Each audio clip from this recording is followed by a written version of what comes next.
자, 오늘 우리가 읽은 요한복음 11장에 나사로가 죽은 장면이 나옵니다. 나사로가 죽었죠. 오늘 본문에 지금 예수님과 함께 나오는 세 명이 있죠. 한 가족이에요. 예수님이 사랑했던 가족. 그것은 마르다, 마리아, 그리고 그 오라버니 나사로입니다. 그런데 그 오라버니가 죽은 거예요. 나사로가 죽은 거예요. 나사로가 병이 들었어요. 병이 들어서 그 예수님이 평소에 그 집을 자주 이렇게 시내서 자주 왔다 갔다 한 것 같아요. 그랬더니 오빠가 병이 들었기 때문에 예수님 빨리 와달라고 사람을 보냈어요.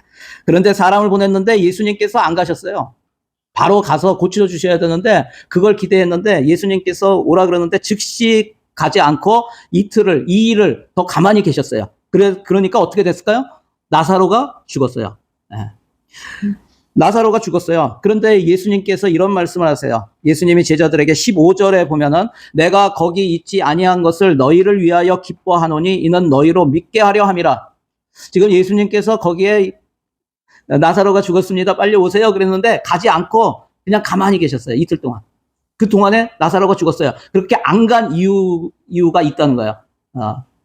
너희를 위하여 기뻐하노니 내가 거기 있었다면은 고쳐서 죽지 않았겠죠. 그런데 거기 있지 않아서 죽었어요. 근데 그걸 기뻐한대요.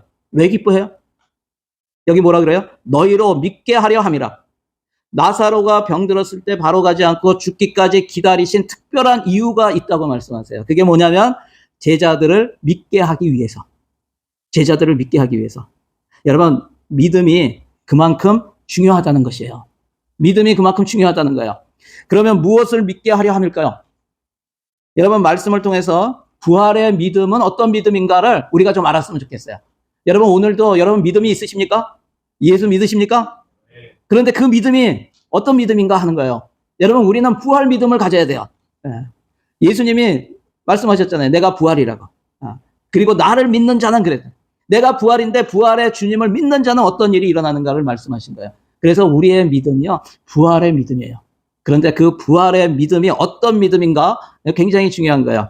첫 번째, 부활의 믿음은 현재 믿음이에요. 현재 믿음.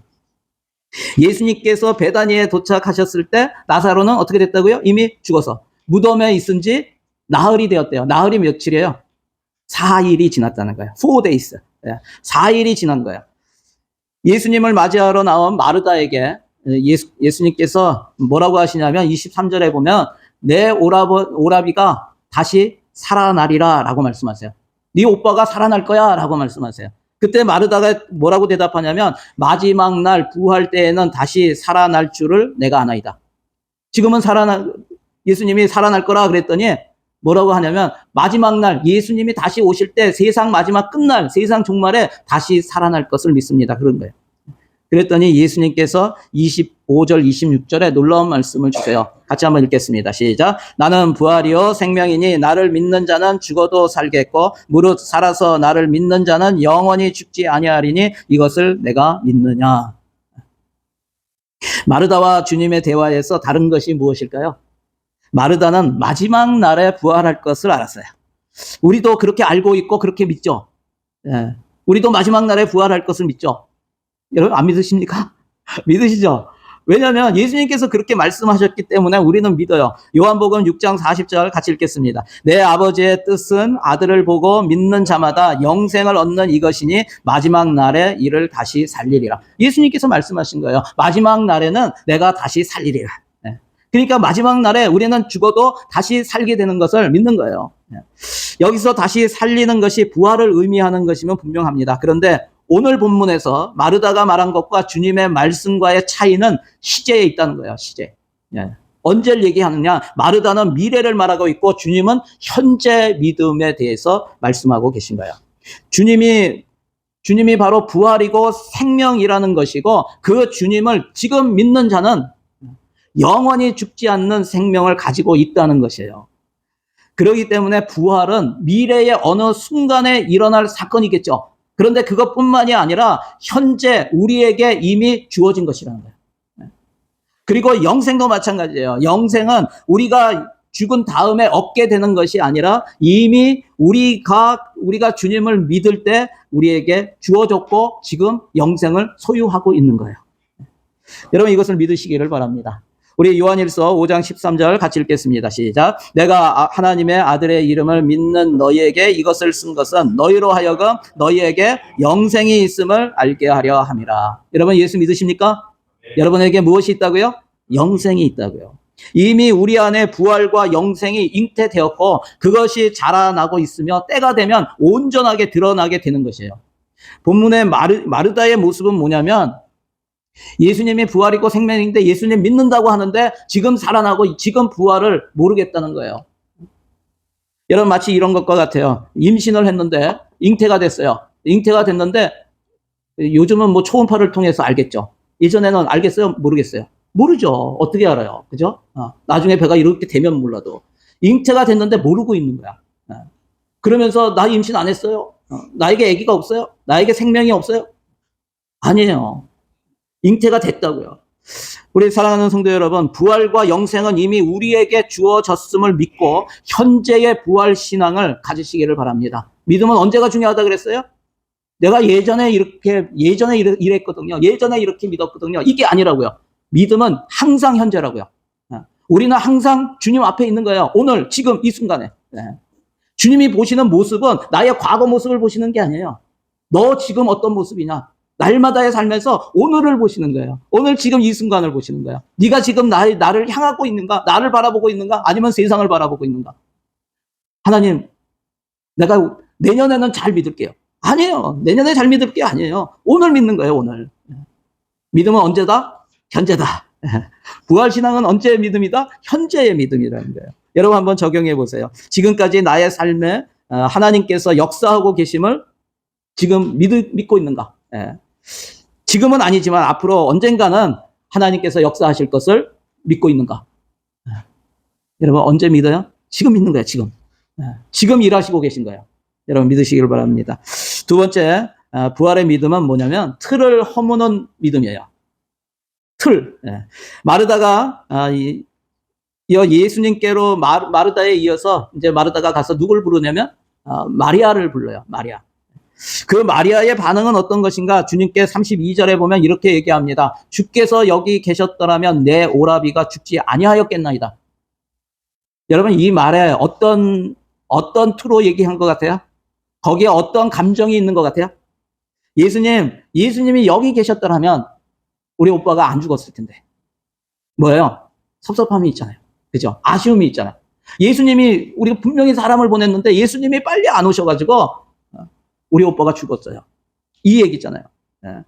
거기에 굉장한 아쉬움과 섭섭함이 있습니다. 만일 죽기 전에 예수님께서 오셨다면 고칠 수도 있었을 텐데 이제는 너무 늦었다는 거죠. 이제는 너무 늦었어요. 우리 오빠는 이미 죽었어요. 어떻게 주님께서 이러실 수 있어요? 빨리 오셨으면 되는데 안 오실 수가 있어요. 이러한 원망도 그 안에 있는 거죠.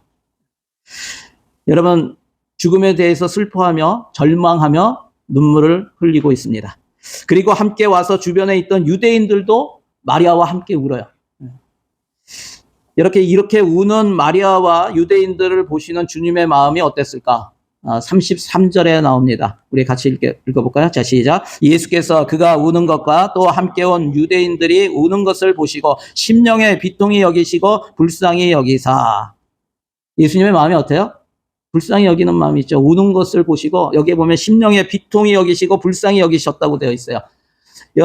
이것에 대해서 많은 사람들이 어떻게 해석을 하냐면 예수님께서 나사로가 죽은 거에 대해서 슬퍼하시고 또 그 가족들 마르다, 마리아 그리고 그 곁에서 같이 우는 유대인들을 보면서 그 슬픔에 함께 동참하셨다라고 얘기해요. 그래서 슬픈 마음으로 같이 우셨다.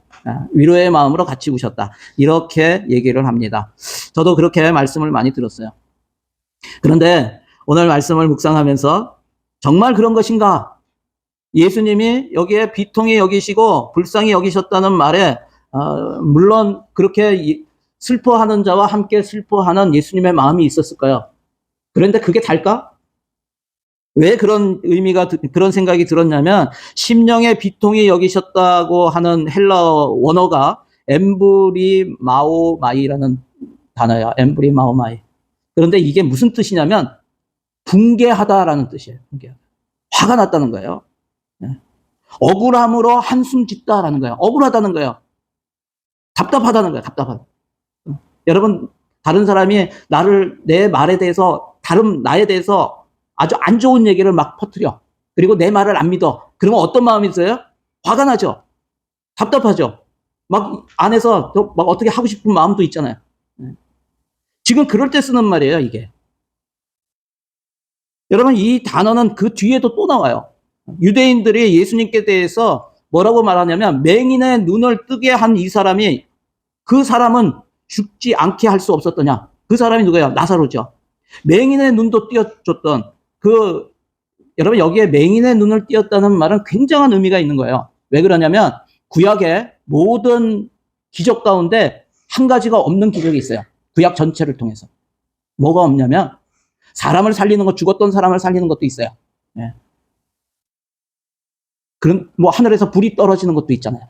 그런데 없는 게 뭐냐면 눈먼 사람을 고쳐주는 기적은 없어요. 구약에. 왜 그러냐면 눈먼 사람의 눈을 뜨이게 하는 기적은요, 메시아에 대한 징표예요. 앞으로 오실 메시아, 그리스도가 오시면 그분이 하실 기적으로 남겨놓은 게 뭐냐면 눈을 뜨는 거예요. 그래서 여기서 그런 얘기가 나온 거예요. 예수님이 이 땅에 오셔가지고 맹인의 눈을 띄워준 거는요, 굉장한 기적이에요. 그래서 이분이 그냥 보통 선지자나 보통 기적을 행하는 이런 분이 아니다. 구약에 기록되어 있는, 예언되어 있는 메시아구나라는 것을 알려주는 거예요. 그래서 여기에서도 이것을 특별히, 다른 기적도 많았잖아요. 오병이어의 기적도 있고 다른 많은 기적이 있었는데 왜 하필 이 사람들이 이걸 얘기할까요? 맹인의 눈을 뜨게 한 이 사람이, 그 사람은 죽지 않게 할 수 없었더냐. 이 말을 들으시고 38절에 보면 예수님께서 속으로 비통히 여기셨다고 합니다. 비통히 여기셨대요.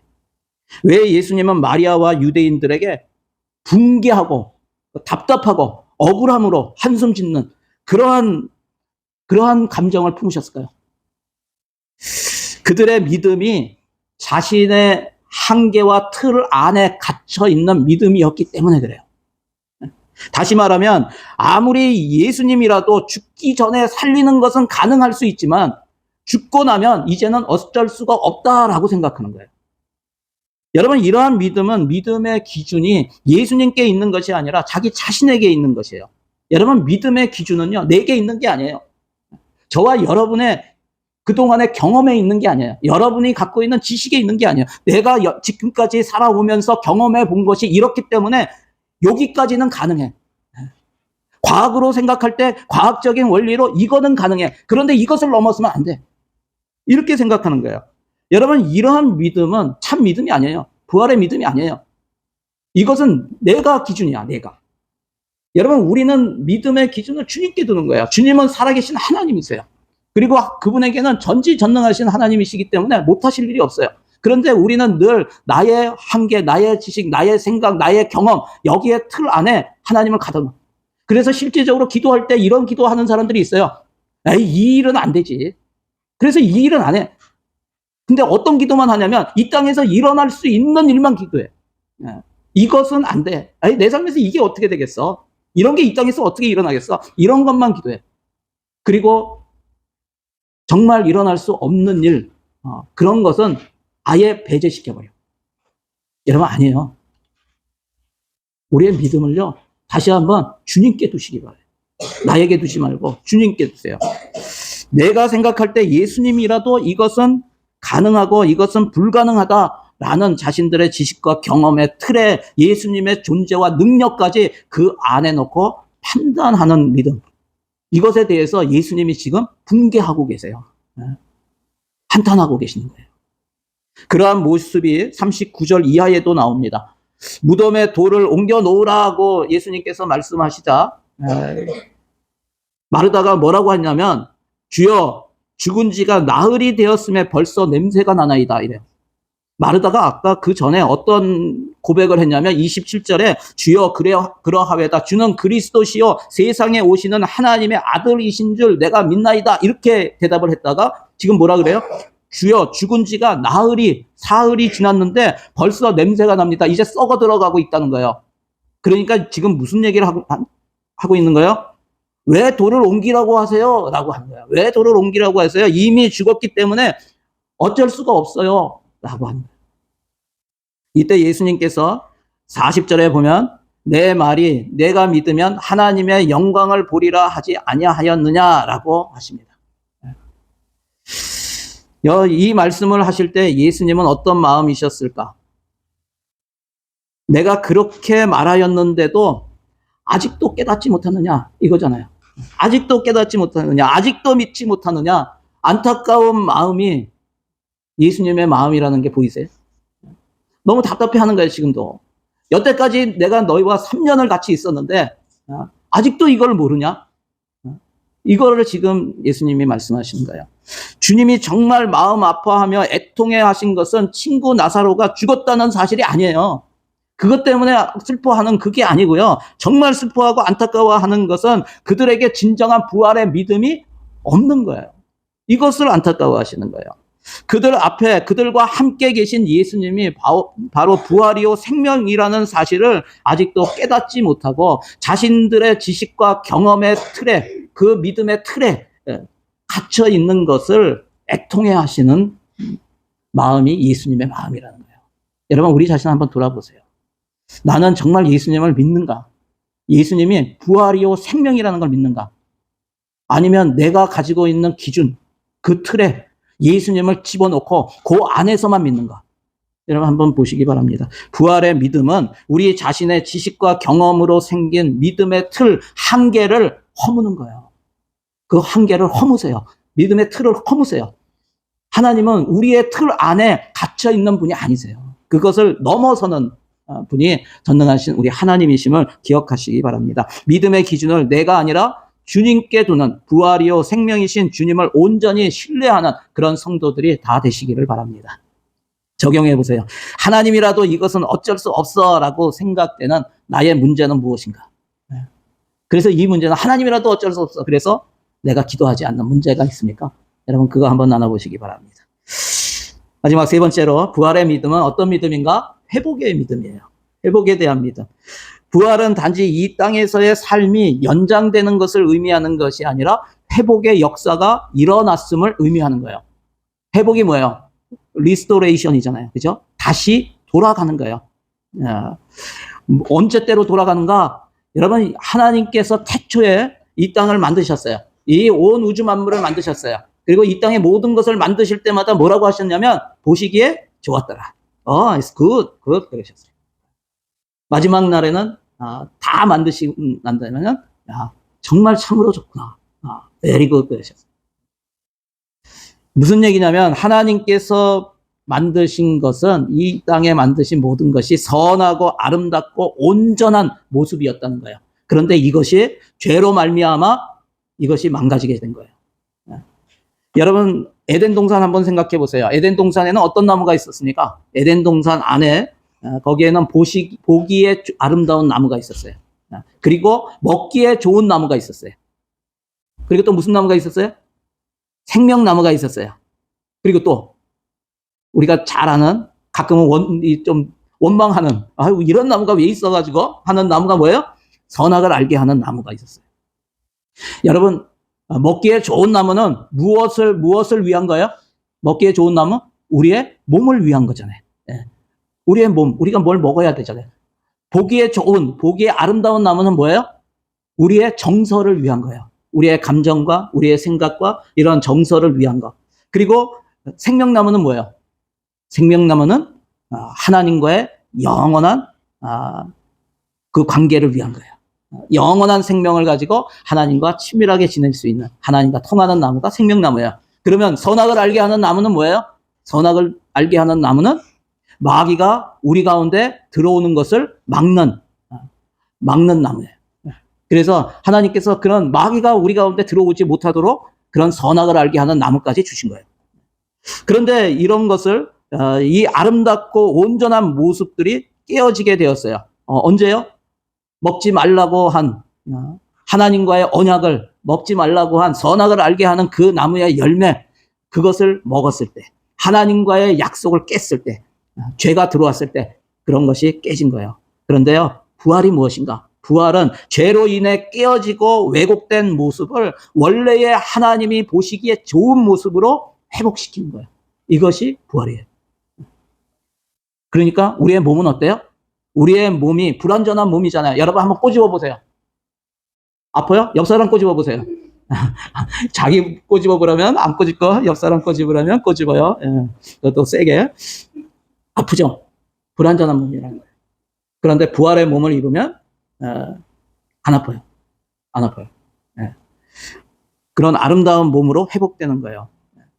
여러분 그래서 그렇게 하면은 이 땅에 맞는 그런 몸이 아니라 그때는 하늘나라에 맞는 시간과 공간을 초월하는 그러한 몸을 입게 돼요. 그래서 몸의 회복이 일어난다는 거예요.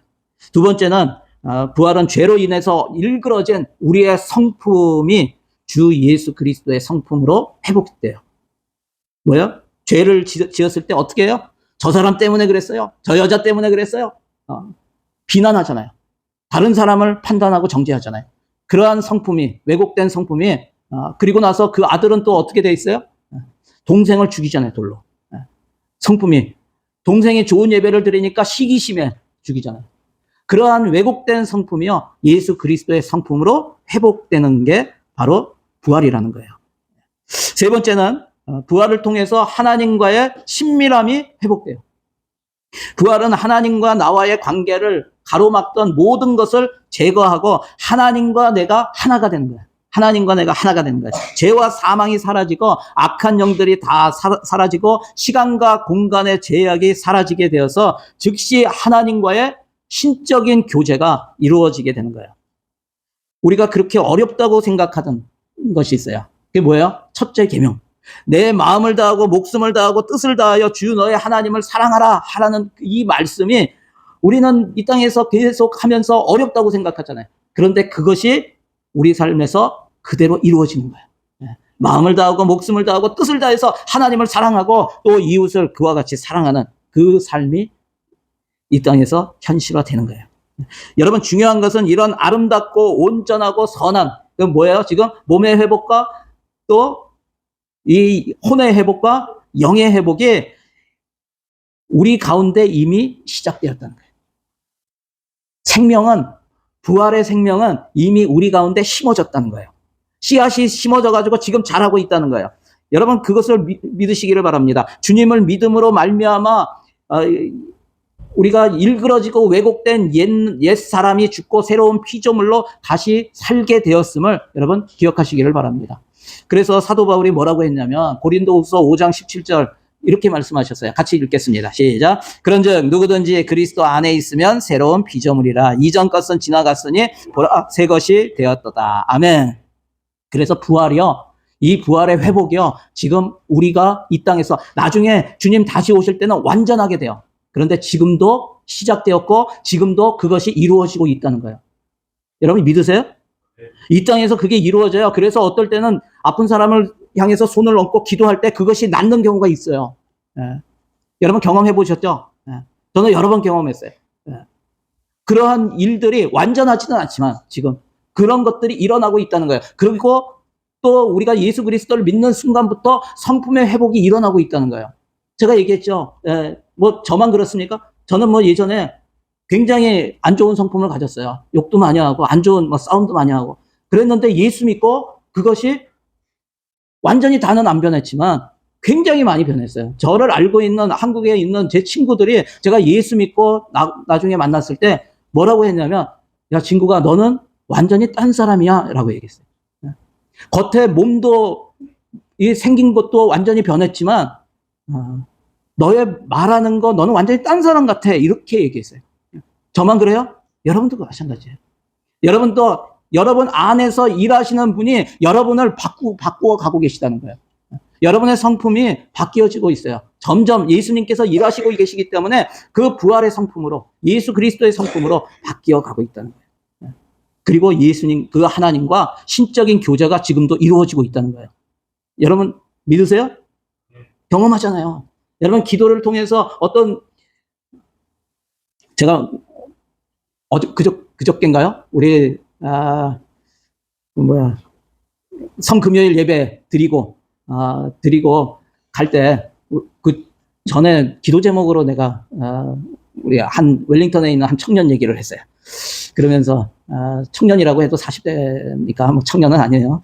근데 얘기를 했어요. 좀 굉장히 마음이 아프다. 좀 기도해주고 싶다. 그랬는데 그 얘기를 하고 우리 집사람이 또 그때 기도를 했대요. 기도를 하고 이렇게 딱 가는데 집으로 가는데 카톡이 왔어요. 굉장히 오랫동안 연락이 없던 사람이 갑자기 연락이 온 거예요. 그 친구가. 여러분, 하나님께서 우리가 하는 모든 것을 다 들으세요. 이런 간증이 너무나 많아. 그냥 한 번이면 우연이겠지. 그런데 우연이 계속 이루어지면 그게 뭐예요? 그건 하나님이 그냥 우연이 아니라는 거예요. 하나님이 지금도 우리의 삶에 관심을 가지시고 지금도 역사하고 계시다는 거예요. 여러분, 그래서 하나님과의 신적인 교제가 지금 이루어지고 있는 거예요.